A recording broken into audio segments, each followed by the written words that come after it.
Hello बच्चों, नमस्ते। एक बार फिर से स्वागत है आपका अपना YouTube channel RK coaching centre में। तो कैसे आप सभी, उम्मीद करेंगे आप सभी अच्छे होंगे। एक बार फिर से हम लोग डिस्कस करने वाले हैं बायोलॉजी। क्या डिस्कस करेंगे? बायोलॉजी। ठीक है। वैसे ये क्लास 9 का है, ठीक है।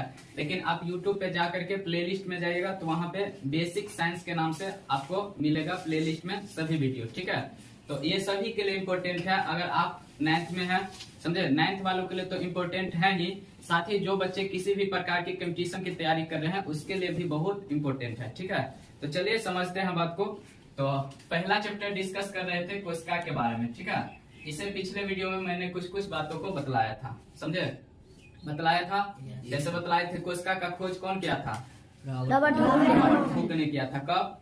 1665 ईस्वी में। सबको पता है? चलिए, ऐसे ही पता होना चाहिए, आगे बहुत काम देगा।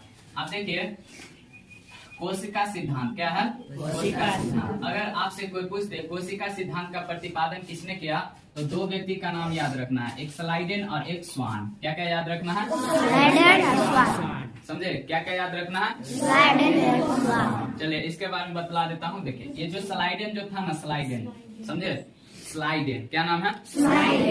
समझे, इन्होंने बतलाया था कि पादप जो होता है ना, पादप का मतलब क्या होता है? पादप मतलब नहीं समझता है? कितना लोग सब है रे। पादप के मतलब पेड़ पौधा, पादप मतलब पेड़ पौधा, समझे। तो इन्होंने कहा था कि पादप जो है ना, सूक्ष्म कोशिकाओं से मिलकर बना होता है। सूक्ष्म मतलब होता है छोटा छोटा, सूक्ष्म मतलब क्या होता है? छोटा छोटा, समझे। तो स्लाइडेन ने क्या कहा था कि पादप कोशिका जो है, पादप जो है मतलब पेड़ पौधा, वो सूक्ष्म कोशिकाओं से मिलकर बना होता है, ठीक है। इसके बाद आया स्वान, समझे। तो स्वान ने आगे चलकर ये भी बोला कि देखिए, जंतु जो होता है ना, जंतु मतलब जैसे मनुष्य हो गया, जानवर हो गया, ये सब क्या है? जंतु है। ये सब क्या है?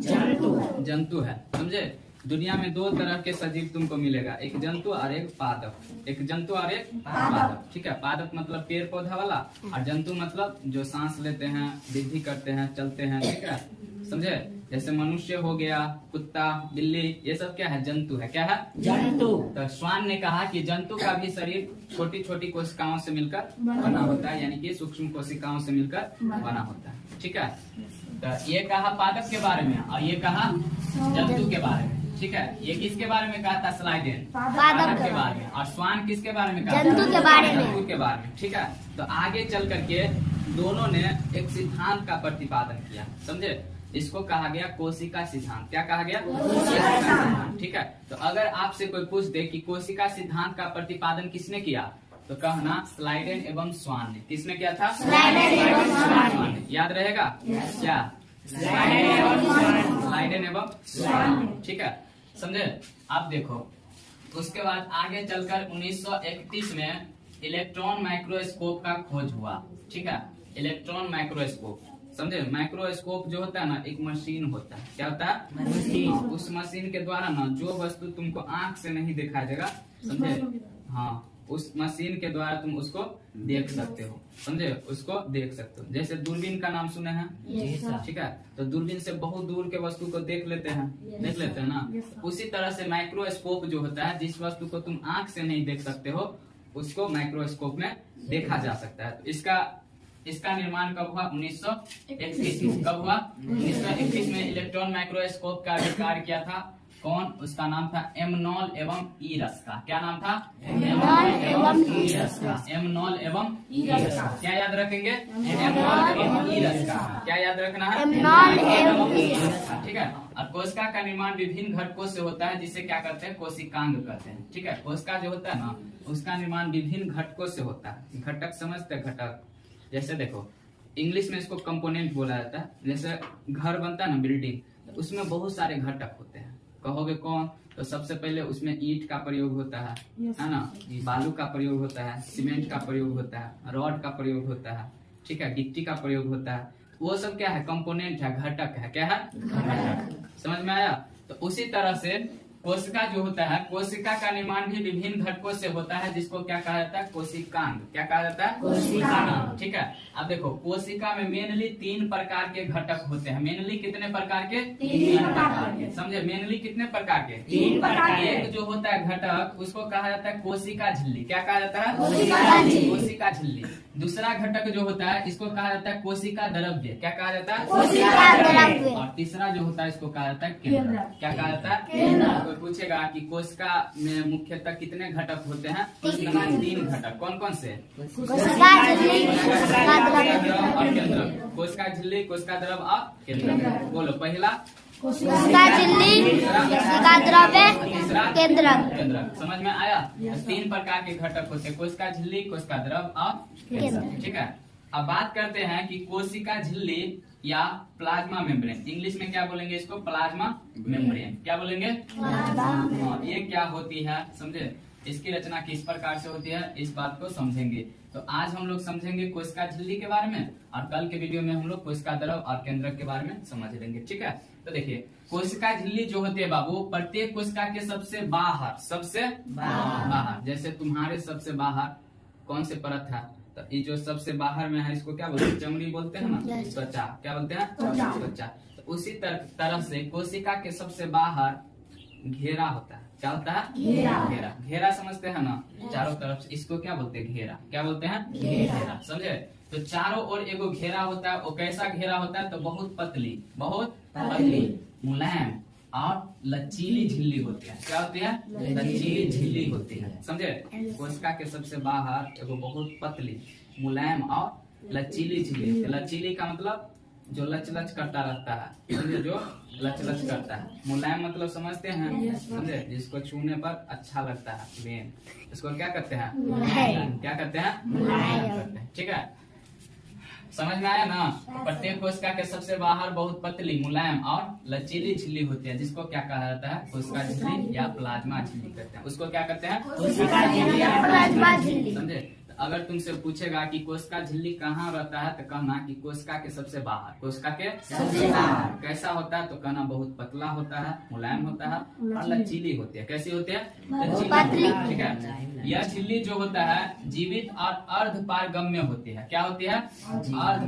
अर्धपारगम्य का मतलब ये होता है, देखो जैसे पानी देखे हैं, पानी तो कोनो चीज से देखेगा कि साफे पार नहीं करता है पानी। समझे? जैसे ये मेरे पास बोतल है ना, तो इसमें पानी को रखेंगे तो क्या इस पार निकलेगा? नहीं निकलेगा। लेकिन कोई कपड़ा का झोला, ठीक है, तो उसमें पानी डालेंगे, ठीक है, पानी डालेंगे तो निकलने लगेगा कि नहीं निकलने? निकलने लगेगा ना? नहीं निकलेगा? निकलने लगेगा। समझे? जबकि इसमें नहीं निकलेगा। समझे? तो इसका मतलब क्या हुआ कि वो अर्धपारगम्य होता है। अर्धपारगम्य जैसे झोला से देखेगा तो पूरा पानी नहीं निकलेगा एक के बार में, पूरा निकलेगा? नहीं निकलेगा, धीरे धीरे निकलेगा। समझे? धीरे। समझे? तो उसी तरह से अर्धपारगम्य होती है। समझे? उसी तरह से ये क्या होते हैं? इसे चयनात्मक पारगम्य झिल्ली भी कहते हैं। इसे क्या कहते हैं? चयनात्मक पारगम्य झिल्ली भी कहते हैं। चयनात्मक पारगम्य झिल्ली का मतलब क्या होता है? आगे क्वेश्चन लिखाएंगे, समझे? कि इसको कोशिका झिल्ली को चयनात्मक पारगम्य झिल्ली क्यों कहा जाता है। बात समझ में आई? चलो उसके बाद है ये वाला पॉइंट बहुत इंपॉर्टेंट है। ठीक है, बहुत इंपॉर्टेंट है। समझे? बहुत आगे चल के जाएगा, कंपटीशन की तैयारी करेगा तो उस समय बहुत ही पूछा जाएगा तुमको। ठीक है, तो देखो कोशिका झिल्ली जो होती है बाबू, 2 चीज याद रखना, एगो लिपिड और एगो प्रोटीन। क्या क्या याद रखना है? लिपिड और प्रोटीन की बनी होती है। कोशिका झिल्ली किसकी बनी होती है? लिपिड और प्रोटीन की। समझे? किसकी बनी होती है? लिपिड और प्रोटीन। समझे? गोवा बहुत मुस्कुरा रहा है, क्या बात रे? लिपिड और प्रोटीन की बनी होती है कौन? कोशिका झिल्ली। कौन? हाँ, तो ये हम कल पूछेंगे तुमसे कोशिका झिल्ली किसकी बनी होती है, तो जवाब दे देगा? जवाब देगा लिपिड और प्रोटीन। किसकी बनी होती है? लिपिड और प्रोटीन। उसके बाद कोशिका झिल्ली के प्रमुख 2 काम यहाँ पर हम लोग डिस्कस करेंगे कि इसके प्रमुख 2 कार्य कौन कौन से हैं। अगर कोई तुमसे पूछ दे कि कोशिका झिल्ली का कार्य बताइए, तब तुमको बतलाना पड़ेगा। कैसे बतलाना पड़ेगा? कहना कि यह कोशिका का एक निश्चित आकार बनाए रखने में सहायता करते हैं। कोशिका का एक निश्चित आकार बनाए रखने में सहायता करते हैं। आकार समझते हैं ना? आकार का मतलब क्या होता है? छोटा या बड़ा? हाँ, छोटा या बड़ा। चलो ये भी दिमाग सही है। और सब कुछ का अलग अलग आकार होता है। जैसे मनुष्य है तो उसका आकार देखो लंबा रहता है, ठीक है, इस तरह से। कुत्ता का आकार देखो तो दूसरा टाइप से रहता है। नहीं मतलब देखते ही पहचान जाते हैं ना, ये कुत्ता है, ये बंदर है। सबका आकार अलग अलग होता है कि ना? है कि ना? तो कोशिका का एक निश्चित आकार बनाए रखने का काम कौन करता है? कोशिका झिल्ली। कौन करता है? कोशिका झिल्ली। समझे? तो कहेंगे यह कोशिका का एक निश्चित आकार बनाए रखने में सहायता करती है। बात समझ में आया? क्या कहेंगे? यह कोशिका को एक निश्चित आकार बनाए रखने में सहायता करती है। दूसरा कहेंगे यह कोशिका को यांत्रिक सहारा प्रदान करता है। सहारा समझते हैं ना? सहारा समझे? सहारा का मतलब क्या होता है? हेल्प करना किसी को हेल्प करना का मतलब क्या होता है? सहारा। ठीक है, तो यह कोशिका को यांत्रिक सहारा प्रदान करते हैं। कौन? कोशिका झिल्ली। कौन? कोशिका झिल्ली। तो ये सभी बात समझ गए होंगे। ठीक है, समझना जरूरी है। ठीक है, जो सब वीडियो में देख रहे थे उन सभी को बहुत बहुत धन्यवाद। मिलेंगे फिर से अगले वीडियो में, तब तक के लिए बाय बाय, जय हिंद।